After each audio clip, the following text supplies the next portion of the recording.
The Guardian.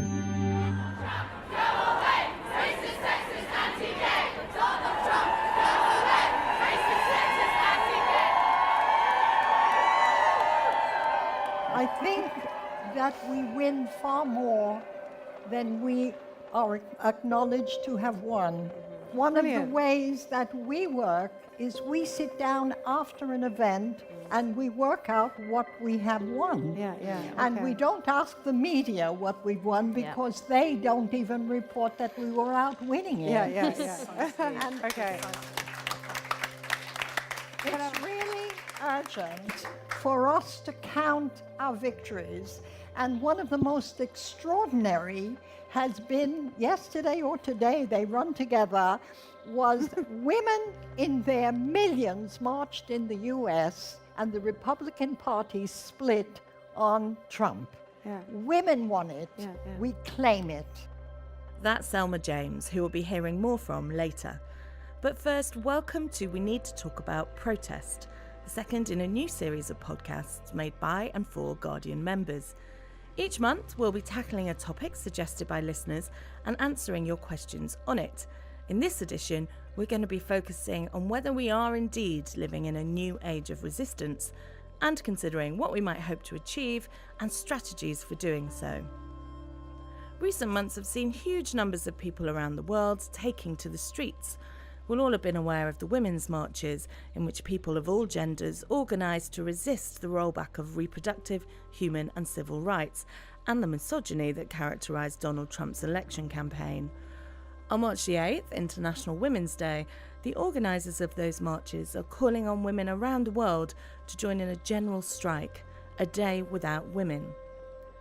And that determination to persist, to keep resisting, has seen many in the US and around the world demonstrate their opposition to Trump's travel ban, his approach to immigration and the way he speaks about immigrants, the war with Mexico, the Dakota Pipeline, his state visit to Britain, and many other aspects of his presidency. As Guardian member Laura Cooley from Seattle in Washington wrote to us, it seems, no, it literally feels like a daily state of emergency. I'm Vicky Frost, and in this podcast, we'll also be hearing from a live panel of commentators and activists, including campaigner Selma, who opened the programme for us, historian Mark Bray, and lots of Guardian members who've been in touch with their experience of and questions about protest. Well, I think I've probably been protesting about something or other all my adult life. That's Guardian member Chris Miller from Bristol in the UK. I asked Chris whether there were movements that he'd been part of that had really affected change. Well, I think one of the standouts has been the campaign around anti-apartheid and the boycott of South African goods, which was a protest that was spread over a long period of time, had a massive amount of support across wide sections of the community, was done by using a whole variety of tactics as well as the actual boycott, constant publicity around the theme, and had the support and backing of the South African resistance movement, now the ANC, and was done in conjunction with that movement. So working together and linking up with protests in other parts of the world, I think that ultimately was very influential in seeing the end of apartheid in South Africa. Other protests, such as the 2 million people marching against the war in Iraq, proved to be much less successful. And I think one has to say that protests really can only be influential if they are run over a long period of time. The sporadic one-off protests are unlikely to have much success, but those that are well-supported, imaginative and creative in the tactics and strategies they use, but are persistent and regular in speaking out, are the ones that are likely to have some impact. When I introduced this podcast, my examples of protests focused mainly around Trump and reaction to him. But for members in the UK facing Brexit, many of whom would have voted to remain in the EU, this too is a pressing concern. A large march on Parliament has been organised for March 25th, and Tony Blair, a not uncontroversial figure, has recently waded into the Brexit debate to call for a cross-party political movement to oppose Theresa May's hard Brexit. The EU referendum has certainly had an effect on Guardian member Sophie Marple, who got in touch to say she's been on 3 or 4 protests in a relatively short space of time. I think recently, with the kind of rise of populist movement and some decisions that have been made both in our country and in other countries that I don't agree with, I suppose I feel a bit powerless, and that has made me feel protesting is an avenue that I'm going down more often. Probably because there are more protests, because I'm not the only person who feels like this, but also because I feel quite helpless in being able to affect what's going on. We do hear that from a lot of people. Tell me how protesting changes that feeling. How does it empower you? I think it empowers me because I was, for example, a Remain voter, and it was very close. Everyone keeps talking about this sort of, I know there was a majority, obviously, but it wasn't some sort of landslide, and the 48% feels it's got no voice at all. So it's just trying to remind people that 48% of those that voted did actually vote for Remain. It wasn't some huge landslide, and that we do count and we are there, and there are messages that we are showing on banners, and obviously it gets televised, so people are actually representing us in a way that isn't necessarily seen in government as much. I also think with the recent Trump presidency and some of the things that have been said, obviously being a UK citizen, I have no say in that at all, but again, it wasn't a landslide. He didn't even win the populist vote, and there's a huge number of people who don't agree with what he says, doesn't agree with the way he behaves, and this just, it makes you feel like you're doing something. It makes you feel like you do have a voice in a society at the moment that some of us feel like we're voiceless. Protests then can empower, but how can we also ensure it has impact? And what might be different about our current age of resistance? 3 Guardian members had questions on this subject. I'm Chris Ogden, I'm 27, I'm from Manchester, and I'm a journalist and a Green Party activist. I'm motivated by protest as an expression of frustration and a manner of meeting like-minded people who want to see change in our society. I think that protests can be effective on smaller levels, such as the fracking activists against Quadrilla, but I'm kind of sceptical as to whether it's capable of inspiring change in its own right, whether that can be only done by attending meetings or getting elected representation and so on. So does the panel think that protests can make democratic changes in its own right, or does it merely facilitate that by forcing policymakers to pay attention? Sarah Church, what would the panel suggest that protest organisations can do to take their protest to the next level to have a lasting impact? My name is Chris Miller, and I'm a retired academic currently living in Bristol, United Kingdom. To what extent are we really in a new age of resistance, or is this simply yet another new surge in what is a very, very long history of protest and resistance? We put these questions to a panel at a Guardian Live event in London. You'll be hearing first from writer and social justice campaigner Rennie Edo-Lodge, and then, in this order, French-Algerian journalist Nabila Ramdani, Selma James, who founded the International Wages for Housework campaign and is author of The Power of Women and the Subversion of the Community, and Nim Ralph, a trainer with Campaign Bootcamp, which helps campaigners become more effective. Chairing the event is Guardian columnist Zoe Williams. Nabila, in the history of the protests that you've seen, can you think of one that has achieved the ends it set out to achieve, through a direct route rather than kind of awareness raising and over time? Well, I think at the core of this discussion is the word effective. Mm-hmm. What is an effective protest? What is an effective form of resistance? And that's really the key, whether it's effective on the short term or indeed on the long term, meaning that it has lasting and profoundly changing effects. I would contend that an effective protest is one based on justice, passion, and mainly truth. Mm-hmm. I think in the past you could say anything at a protest, but now you need evidence. You need evidence to prove that you have a case, like evidence that a state is acting in an unjust manner or that police officers are assaulting young people, for example. In order to be effective, you need to have evidence of a profoundly unjust case and get a large number of people to act on this evidence. For example, in France at the moment, a video emerged of a young black man who's been assaulted and allegedly raped by 4 police officers. Yeah. Oh, God. And it's because of the emergence of this compelling evidence that it led to people for weeks now, a couple of weeks of rioting, of peaceful demonstrations as well across France. And it doesn't mean that it will change the attitude of police officers in relation to young, let's put it bluntly, black and Arab-looking or Muslim young men in general, I think this will take an awful lot of time to change, to negotiate or the place of these young people in French society. But a short-term effective way of those protests leading to some sort of efficiency would be to see the 4 police officers, you know, getting what they deserve through the courts of law. Yeah. And the vast majority of people taking to the streets are asking for justice for not only this young man, but also there is an endemic problem and systematic instances of police brutality. So if they can achieve justice in that case, it means that it could actually act as a precedent and get change over the long term, if you like.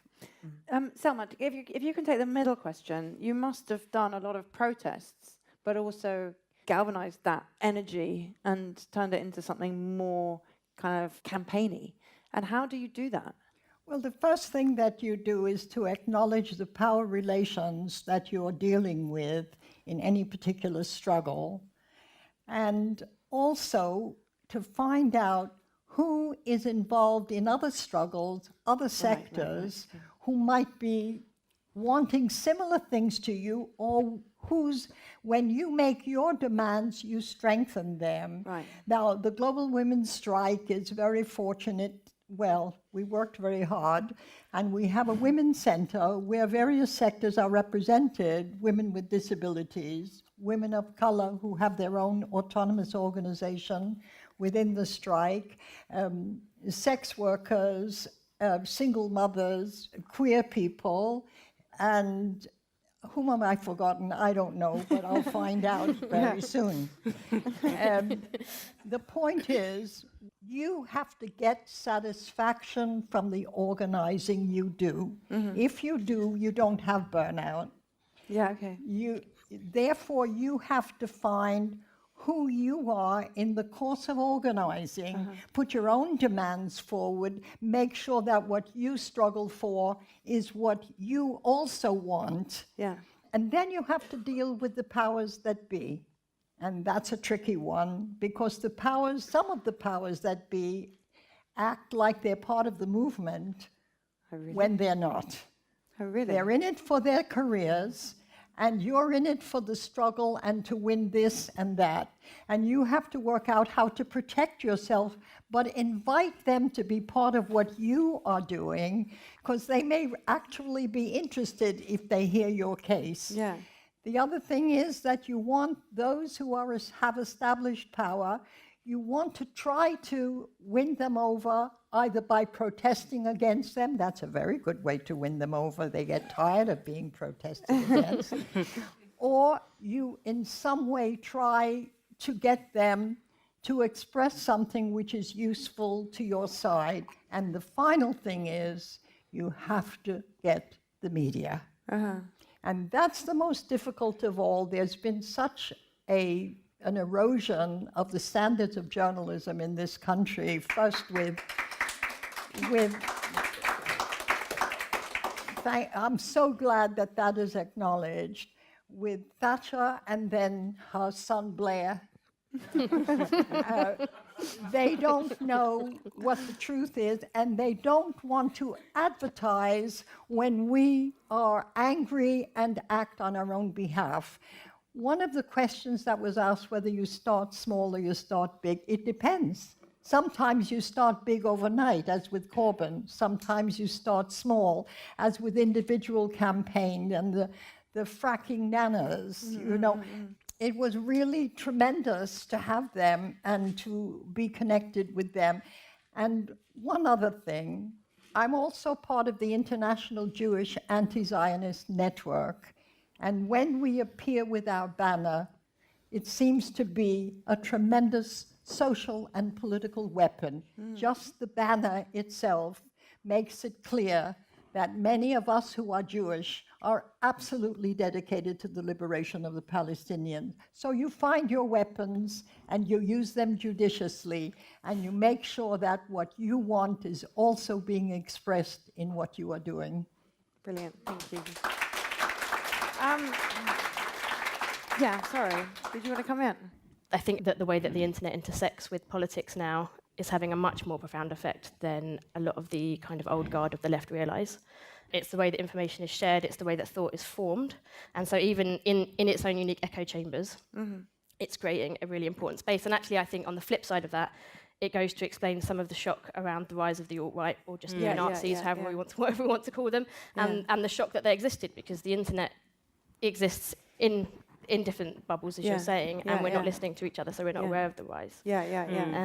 Are we moving into a new politics? I think we are, in as much as I think that we're now also seeing the really violent end of corporate neoliberalism. And I think that what Trump says to me is that in many of the ways that he acts, I think he acts like a CEO in a hostile takeover. And the reason that I think that that's important to recognise is that this brand of fascism might be new to us in the kind of Western democracy that we've seen in the last 30 years, but actually it's been there the whole time in corporate powers, and corporate power is massive, and we've let it go unwielding, and we now have the head of, he might be bad at business, but he's still the head of lots of business, and we have a CEO acting like a CEO in a government head of state position, and I think that's really interesting. Rennie, do you want to come in? Yeah, I did want to just jump off the back of Nim's comment, because I'm a millennial, and I definitely am part of that.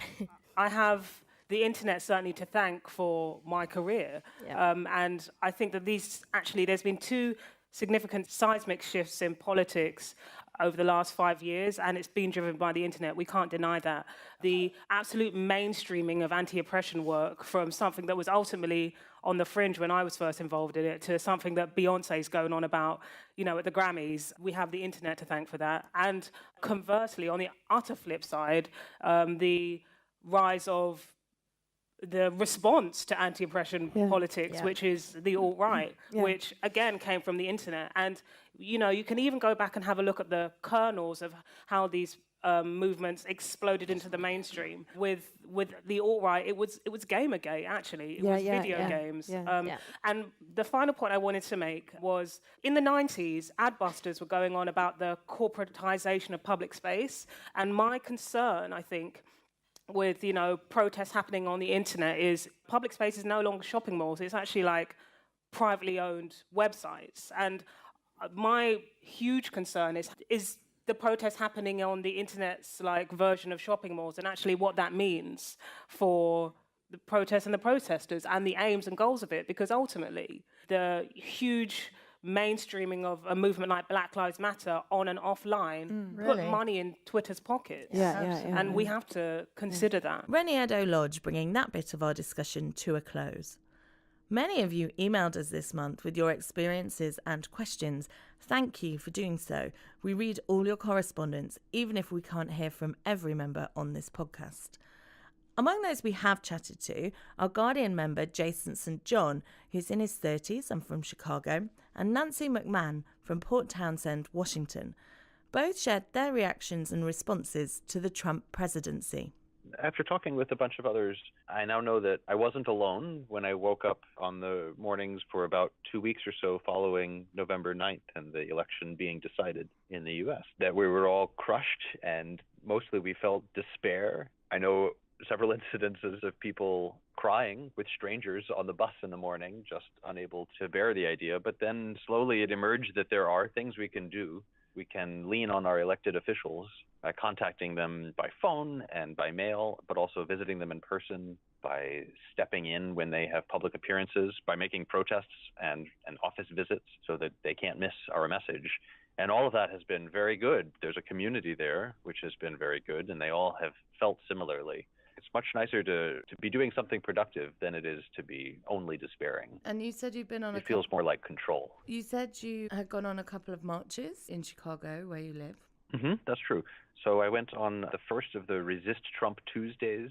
We rallied about 200 or 300 people outside the senatorial offices, and then the police let us march down the middle of the streets, which was good. We wouldn't have fit on the sidewalks. And what would success look like for you? I mean, how would you feel like you'd been heard? What would the impact of your protest need to have?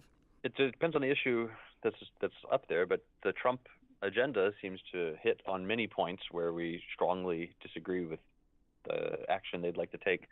So seeing our elected officials taking an effective stance against them by votes or by calling attention to actions and consequences of those actions which the Trump administration would rather sweep under the rug, I would feel like we're getting something done. Use our elected officials to amplify our voices like that. I mean, as you were saying, there's going to be sort of a lot of things. It's not kind of like one big issue. I mean, it is, I suppose, and then it's Trump, but actually Quite it's right. lots of small issues, that you're going to need to protest sort of individually. And in 2 years' time, do you think you'll still be in this sort of headspace? Do you think you'll still have that motivation? If there's still the need to be heard, yes, I can anticipate still being very heard on this. I think that the protest movement that's going on now is also spawning a lot of new political careers for people who had been sitting back and letting the political system do its thing. They are now seeing that the responsibility is on us, that we ourselves need to be stepping in and taking office, and if necessary, running for higher office as well. It sounds like it's quite empowered you. You sound empowered by this situation. Yes, I'd say it's not just me who's empowered. There's a whole generation of young adults who feel that now is the time that we should actually be taking control. We're needed. Without us, the system goes in a direction that we find intolerable. Nancy McMahon. And I retired to this little community called Port Townsend, Washington. It's kind of at the tip. If you look at the state, it's the very tip that kind of sticks out there. Like, I think 51% of the people here are retired, and it's a little seaport village, and it's quite lovely. In my job, I worked a lot with immigrants. We provided a training program for immigrants from war-torn countries to work in early childhood education. And at first it was women from Vietnam, Cambodia, and later mainly Muslim women from Bosnia, Somalia, Ethiopia. So I know them, and I have deep concern, personal concern for them. And I've been angry. I felt angry. But when the immigration ban went into place, I cried. I was just so sad. I think it's important to the Muslim community and also to the Hispanic community and other immigrants to show that we stand behind them, and in large numbers. I think that's really important. Even though Donald Trump says we were paid, I think it does matter. And meetings, small meetings, by different congressmen have turned into events where huge numbers of people have shown up. So I think the numbers are important. And I think the message we're sending people who are frightened right now is important. Nancy's last point there, the denial of resistance as a fact, the alternative truths peddled by Trump and his supporters, was also picked up by Chris Bronstad, a member in Nashville, Tennessee. Chris wondered how we can overcome this counter-resistance. My question has to do with the new age of counter-resistance. How politicians who have giant audiences over social media like Twitter and Facebook and even on Fox News have been able to deny the existence of protesters by either saying that they were paid by someone else to come out and protest, or that they represent extremes that have no place in the American dialogue, dismissing them as freaks and wackos. What do we do as protesters? How do we counteract this kind of dismissal? We put Chris's question to our panel. Here's what Nabila Ramdani and Selma James had to say in response. So much of the success of politicians like Trump or Le Pen in France is actually based on online distortion. They put so much untruth out there that millions of people are swallowing the hateful garbage. And in turn, and this is a very important point to make, those who object to it are drawn into their worlds of deeply dishonest mediocrity. So we are effectively sucked down to their level, belittling ourselves and taking part in this massive con. This, in my view, this democratization of communication is a staggering development. However, as with everything else in life, the more it proliferates, the less effective it becomes. And what was so powerful about genuine protest in the era before social media and indeed the internet was that getting people onto the streets was such an extremely difficult thing to do in the first place, that when it did happen, it really meant something. And nowadays, a lot of street demonstrations are almost like parodies of old-style street demonstrations. And I don't condone violence or civil disorder at all. But looking at some of the protests you get these days, you can see that they are absolutely passionless, and they're actually mainly designed for people to tweet funny comments or to take pictures. And it just feels that people are going through the motions, really. And it's the same online. I feel that people express strong but often fact-free opinions on the range of matters very quickly, and it becomes quite tedious, actually, to interact with these people. So there's an ocean of protest, I would say, but no coherence whatsoever.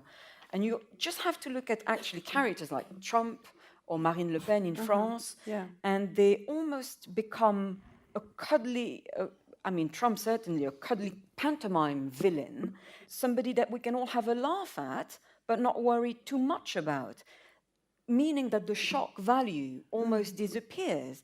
There is a cynical intimacy involved in online discourse, and it is as applicable to horrifying politicians like Trump as it is to people that we like and actually admire. And I think it's the author Kingsley Amis who said, more means worse. And we've got almost to the stage that media saturation means that there's so much out there that nothing really matters anymore. And I would contend that it doesn't lend itself to a great age of protest, actually. I feel like somebody's going to disagree with that, though, on the panel.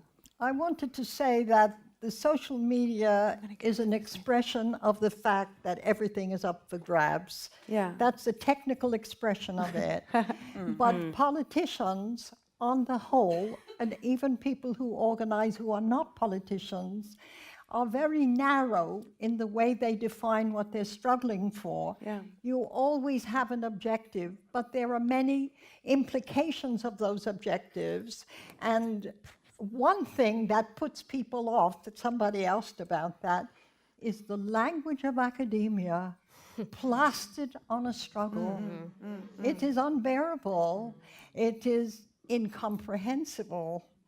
I think it's terribly important that people from the sectors you want to organize with talk about their experience, not their ideas. That is in the way they relate their experience, and that is a great organizer. Much of the conversation currently surrounds Trump, but protest is by no means restricted to this topic. We heard from Henrik Hoff Hansen, who's Danish and living in Italy and wanted to talk about the anti-government protests in Romania, and also from Roxandra Stoicescu, a fellow member who, while currently living in Switzerland, is a Romanian citizen. Let's hear Henrik's question first. I am Henrik Hoff Hansen. I'm born Danish. I'm 77 years old. So the question is, how can we Westerners support the demonstrations and the people of Romania? I was keen to put Henrik's question to Roxandra, but first I asked her to bring us up to date with what's happening in Romania. I should say we chatted around 10 days ago now. What's happening is this is a secular fight against corruption, and right now people have reacted to an emergency government decree which was looking to depenalize abuse of political function and any money issue which was up to about 200,000 Romanian lei, about 20,000 euros. So basically all these kind of abuses would have been depenalized. Is that like bribes? It's not just bribes. It's any kind of untransparent transfer of funds. And so people have taken to the streets about this, haven't they, in large numbers? Yes, they have taken to the streets also because there was a sense that this is a practice that was going to disappear ever since the anti-corruption fight has started in Romania. And what can people not in Romania do? How can they support protesters in Romania best, do you think? Others of our members have been asking that. Right. I think it's first of all, by recognizing that this is a fight that goes beyond borders. I read all kinds of stories in the international press. I mean, Romanians are fighting for themselves, but this is something that concerns each citizen in each country. And in fact, that's one of the most powerful messages coming. People go to the protest because they say, I realize that it's up to me to change something, to come and protest in front of the government, but also next time not to bribe the policeman if I've run a red light and I don't want him to penalize me. The reflex should not be to, I can pay him something and then this goes away.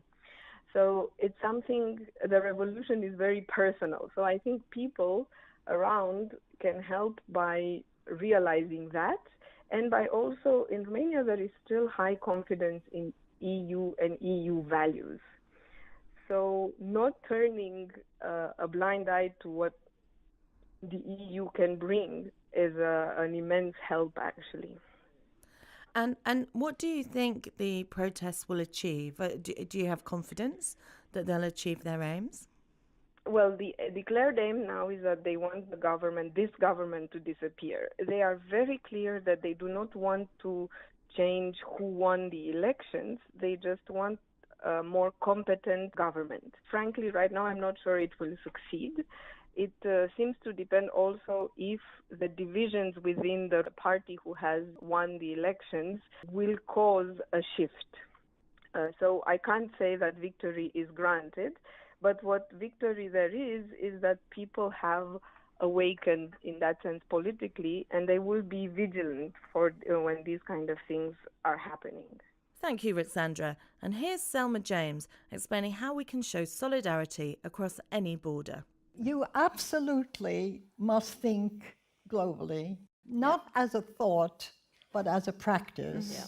That's why we began with the International Wages for Housework campaign and the Global Women's Strike, because unless you are considering the implications of what you are doing on other people and what obligation you have to them, then you're racist and you are discrediting, or rather discounting, the solidarity that they bring to you.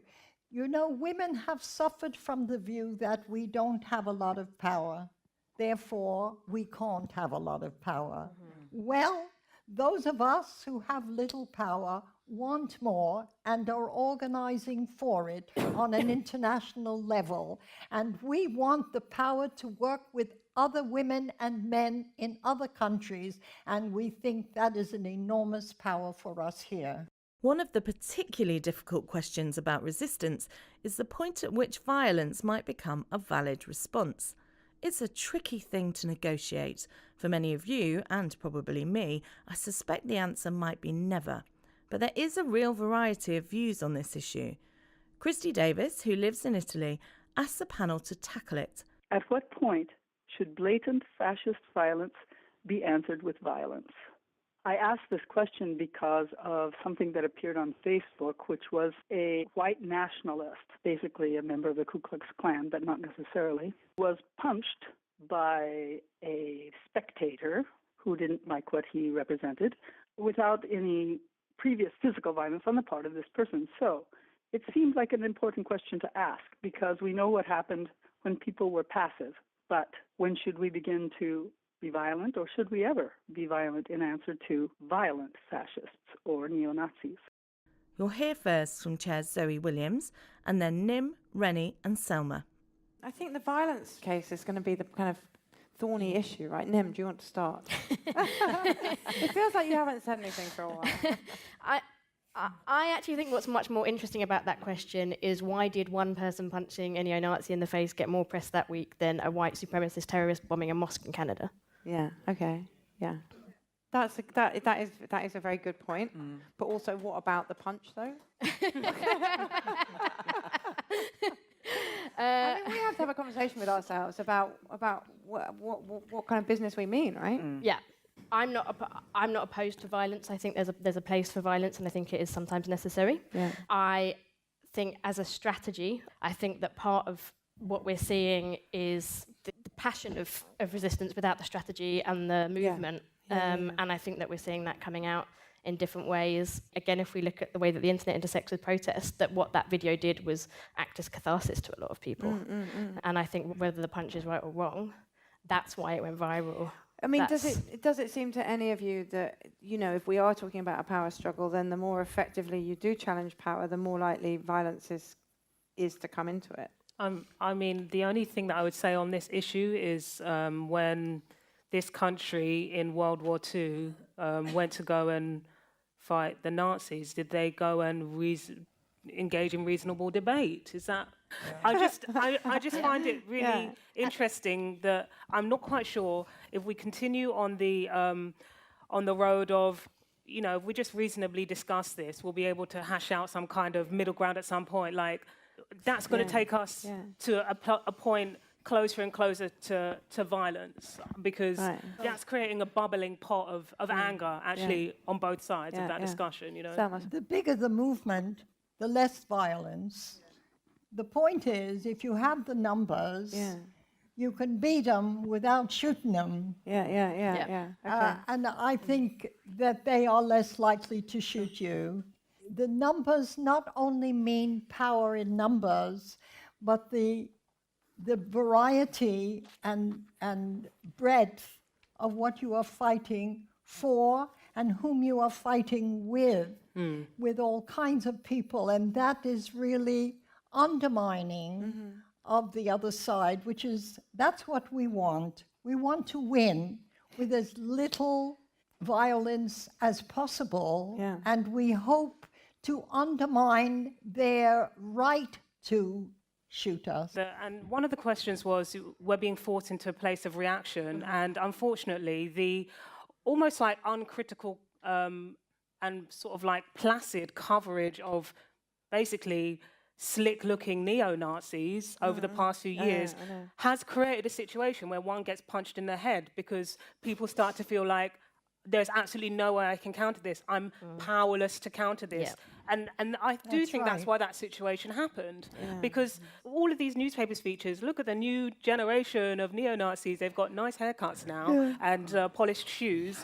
And with no healthy rebuttal to it, it does create a frenzied atmosphere. There has been some tacit condoning of men like him for some time now that hasn't actually been robustly challenged. I mean, just today, I was asked by a TV producer, would I go on TV and talk about that same white supremacist's right to freedom of speech? I said no, because I don't think that this conversation should be framed as freedom of speech. Like, it was less than 100 years ago that those same politics were creating genocide. And I'm very concerned about this almost tacit condoning by framing these white supremacist politics as, oh, freedom of speech, freedom of speech. We have to remember the social impacts of it, is what I'm saying. We're going to go to the floor. So this gentleman here, then that lady in front of him. I have to agree with what the lady said just now. There is a complicit acceptance of people who are basically fascists. Why is it that you always see Nigel Farage on Newsnight?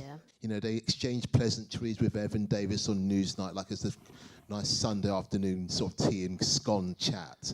They like try to normalize it, and the media should have a little bit more savvy and a little bit more backbone and call them out for who they are, plain and simple. Good. Yeah, it's just to add on to the whole point about violence. I think Selma's point is well said. I feel like as humans, we want to be nonviolent, but we're put in situations where sometimes violence is the only choice.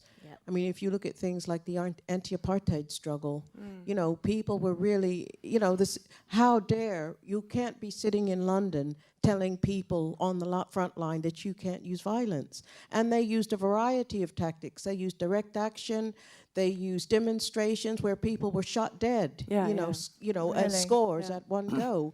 So they fill the prisons, and these governments are, you know, they bomb Iraq, they bomb Afghanistan, and yet they're worried about somebody a racist punched in the face. So it's like the focus is all wrong. Yeah, brilliant. There's a woman over here in kind of diamond top. Hi, there's a couple of things that are strands there that I'd like to pull together. One is, well, I'm an English teacher, and right now I'm teaching the book I Am Malala. And she speaks about that even if the Talib was facing her with a gun, she would not pull up a gun because that diminishes her stature. And I know there are times that we have to, that violence demands pushback.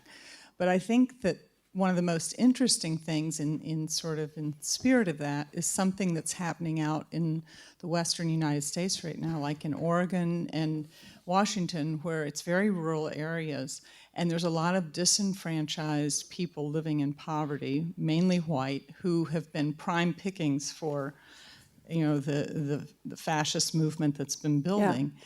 And there are young volunteers who've gone out there and recognized that what these people need is a voice. Mm-mm. And so they've been actually organizing and teaching them how to advocate for their real concerns to keep the right-wing extremists at bay. That's really interesting. Thank you. For more on this discussion of how to resist and to add some historical context to current struggles, I talked to Mark Bray, who's a historian, activist and author of Translating Anarchy, The Anarchism of Occupy Wall Street.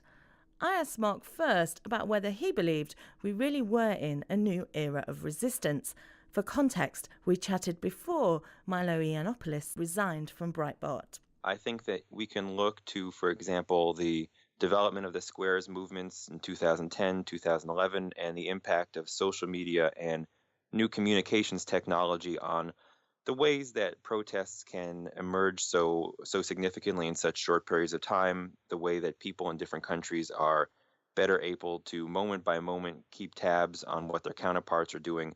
And really throughout the age of social protest throughout history, we can see how different information technology, whether the newspaper or the telegraph or even television, have influenced the way that protests have developed. And I think that's certainly true of what's going on now. And certainly given the rise of right-wing politics in Europe and the United States recently, that has shifted the kind of tenor of what the issues are that are important. So I think in those two ways, I think we are seeing a distinct era unfolding.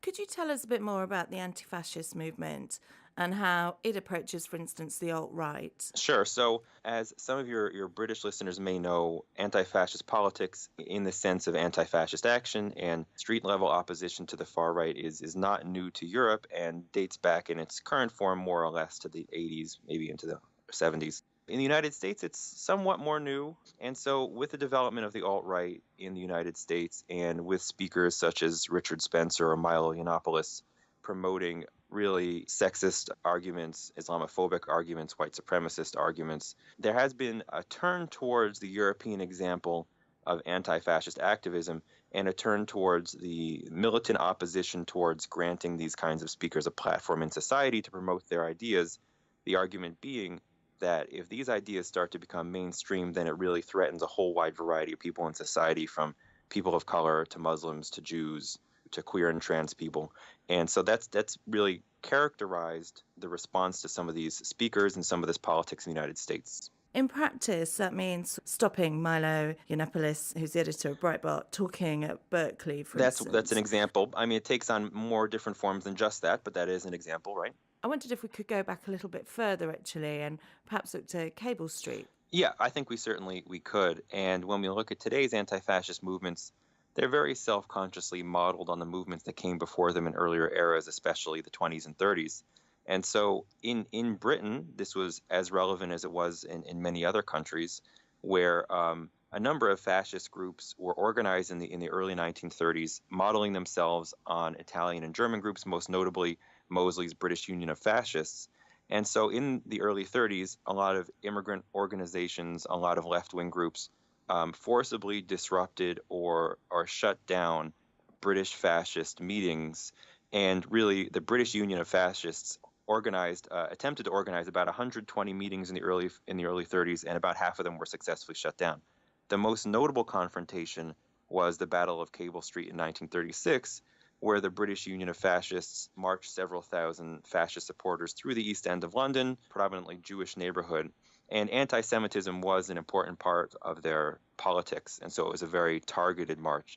In response, somewhere around 20,000 anti-fascist protesters met them in the streets and forcibly prevented this march of going through Cable Street. And it's seen as a very momentous victory for the anti-fascist struggle and for not giving a platform to fascists to promote anti-Semitism and hateful speech. And I think it's a model that a lot of present-day anti-fascists look to as a way to really unite the struggles of the left, of immigrant communities, against this kind of hateful rhetoric. But it was violent. I mean, Cable Street was, it was violent resistance, wasn't it? Right.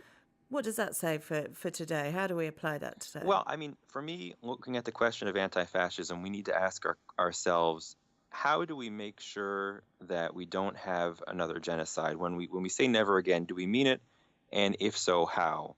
And if we look at the 1920s and 1930s, the parliamentary systems in Italy and in Germany failed the people in terms of preventing these far-right governments from coming to power. It wasn't simply enough to make reasoned arguments against fascist ideas. It required a direct action on part of the people to prevent the fascist advance. And today, in the United States, in other countries, there are left-wing activists who argue that the way you stop fascism, you don't even let it take those first few steps towards being a mainstream movement. And sometimes that involves forcible confrontation, as it did in Berkeley, where there was targeted property destruction to shut down the event, and elsewhere. And it's unfortunate that we have to even confront these groups, but if it helps to prevent them from gaining popular status, from having a platform to promote white supremacy, then I'm okay with it. And we've heard from Anna Rosa Berman, who's a Guardian member in Australia, and she's concerned about the left only wanting to hear viewpoints in accordance with their own. And I think there's a tension here for many on the liberal left, isn't there, in terms of shutting debate down and denying free speech and how that sits together. It's quite tricky, isn't it? It can be. But the thing that I think is also worth remembering is that, or at least in the context of the United States, I would argue that the right is far more committed to shutting down a plurality of voices and opinions. For example, right-wingers are upset when there are movie remakes where the new protagonist, instead of being a white man, is a person of color or a woman. They're upset when Islam is taught as a subject in school in terms of learning world religions. They're upset sometimes when evolution is taught in schools, not to mention the connection to the ways that the kinds of issues and ideas that are promoted in society are often really strongly dictated by the corporate control of media and in the entertainment industry. Now, the question is also, I think, arises in terms of the question of what it means to be politically correct, right? So in the United States and perhaps in Britain, I'm not entirely sure, efforts by the left to push back against derogatory terms for people of color or women, or, for example, to argue that we should use the term undocumented to refer to immigrants without legal status as opposed to illegal aliens. These kinds of shifts have been described as being politically correct, quote unquote, by the right.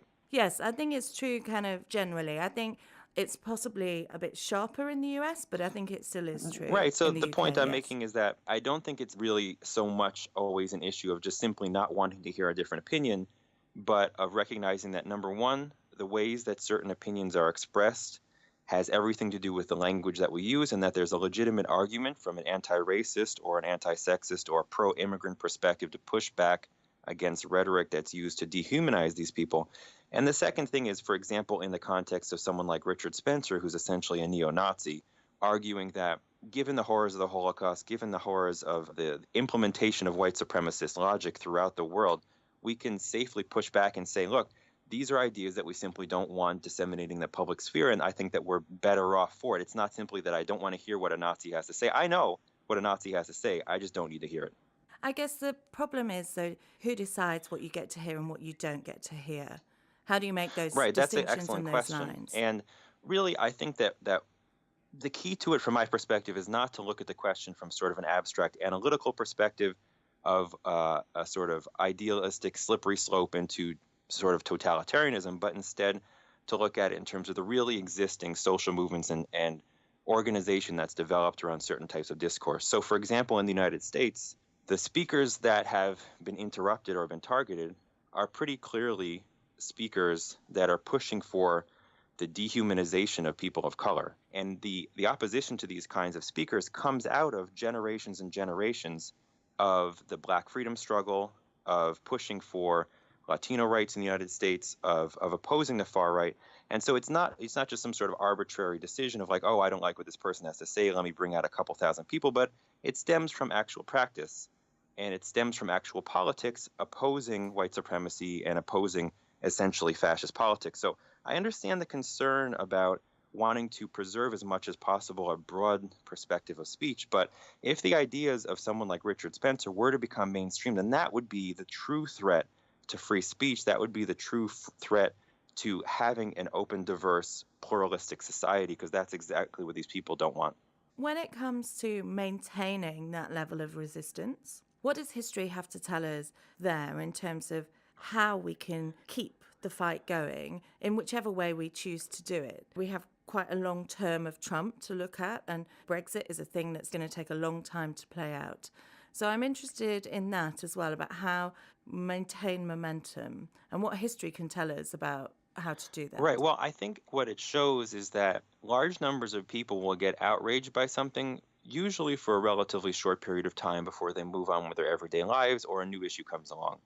And so the way to sustain long-term organizing is to connect the issues at hand with things in people's everyday lives, because that's how you can establish a firm connection and establish with people the ways that problems affect them on a day-to-day basis. So, for example, in the context of the United States, one of the more pressing issues around the Trump administration is the deportation of undocumented immigrants, which, although it was very high under Obama, is also starting off at a very fast pace under Trump. So working in immigrant neighborhoods, creating rapid response networks, creating opportunities for people to really protect their friends and families and neighbors and loved ones is one opportunity. Or even women's reproductive rights, which are increasingly going to be under assault with the Trump administration.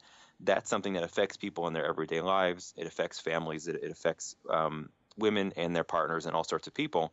And so I think bringing down the sort of rhetoric of Trump, his bombast, down to an everyday level, down to a kind of opportunity to see it in the everyday is really, I think, an important way to continue to sustain protest in any kind of issue, is seeing how it affects people's lives, their communities, and so forth. And that's the successful model for historical organization, regardless of one's politics, is having that interaction with people where they're at.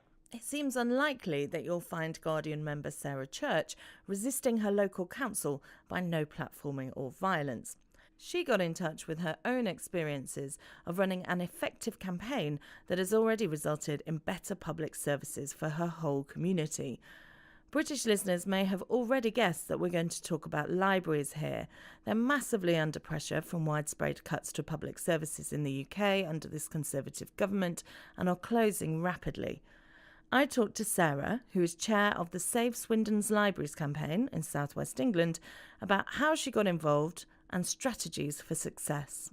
The borough had a proposal at the beginning of 2016 to cut its library services by 60%, which would take it from 15 libraries down to one only. And obviously the impact was going to be quite huge on families, but also on lots of other people as well. I've got 3 children, and we go to the library maybe 2 or 3 times a week. And we heard a rumour at the beginning of 2016 that our local library might close. It was one of the 15 in Swindon. And so I said, well, somebody must be doing something about this. And I got to meet not only the group of people who were interested in saving my local library, but other people across Swindon Borough who had interest in their own libraries. And we decided that a coherent sort of borough-wide campaign was the most effective way to protest against the cuts and to maybe impact the decision. So you became the chair of the campaign. Is that because you had a lot of campaigning experience beforehand? No, it isn't. I had actually only left the army. I was an army officer until a few months before that. And I felt very passionately it should be something that I could get involved with, that I could lend some time to. And I obviously have organisational experience from my professional background and some leadership experience also. And I just thought I'll go for it. And people seemed to receive that quite well. And in terms of impact, how, sort of, it's very interesting that it's kind of, this is your first protesting experience, and it is quite a full-on protesting experience. In terms of the impact made and the energy you've put into it, how do you sort of weigh those things? So the energy I've put into it, at times, it has felt like a full-time unpaid job. I've had to pay for extra childcare, but I haven't minded because I think ultimately the goal was to do something to benefit my children and other children. I think because we came together as a group and it was a sort of loose coalition. I mean, I didn't tell people what to do, but I sort of summarised every week what had been done and what I thought we should be thinking about doing as going forward. And then people would throw their ideas in, and they would work in their own local library area, but would also, when we physically got together to protest on the steps of the council, then you had signs saying, save Coveringham Library, save Highworth Library. All the libraries from around Swindon were coming together to protest, and I think that did have an impact. What do you feel you've learnt from the experience, and would that affect how you protested in future?